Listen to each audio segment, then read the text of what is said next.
Mr. President, the Iranian foreign minister this afternoon said if the U.S. is serious about negotiations, that you would call up Israel and request that they stop their airstrikes. Will you make that request? Well, I think it's very hard to make that request right now. If somebody's winning, it's a little bit harder to do than if somebody's losing. But we're ready, willing, and able, and we've been speaking to Iran, and we'll see what happens. We'll see what happens. The decision that you need to make on Iran, whether to strike militarily, is this the biggest decision you'll have to make as president?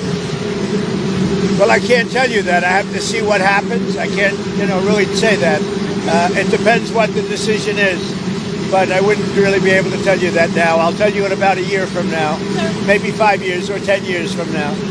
You never know about decisions. You never really know. Did the Europeans help at all in talking with the Iranians? No, they didn't help. No. Iran doesn't want to speak to Europe. They want to speak to us.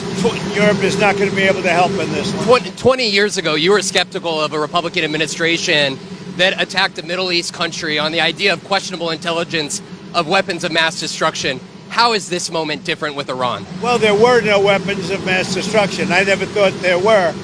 And that was somewhat pre-nuclear. There was a nuclear age, but nothing like it is today.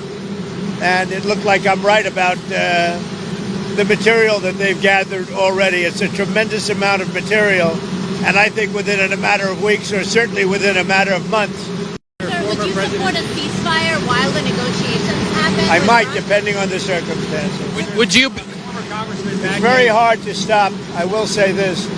It's very hard to stop when you look at it. Israel's doing well in terms of war. And I think you would say that Iran is doing less well. It's a little bit hard to get somebody to stop.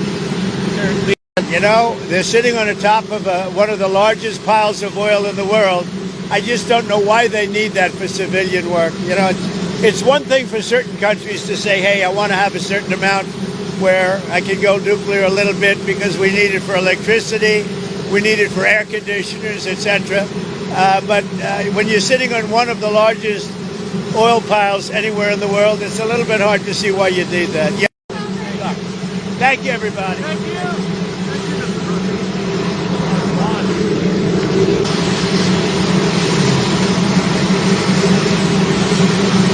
What intelligence do you have that Iran is building a nuclear weapon? Your intelligence community is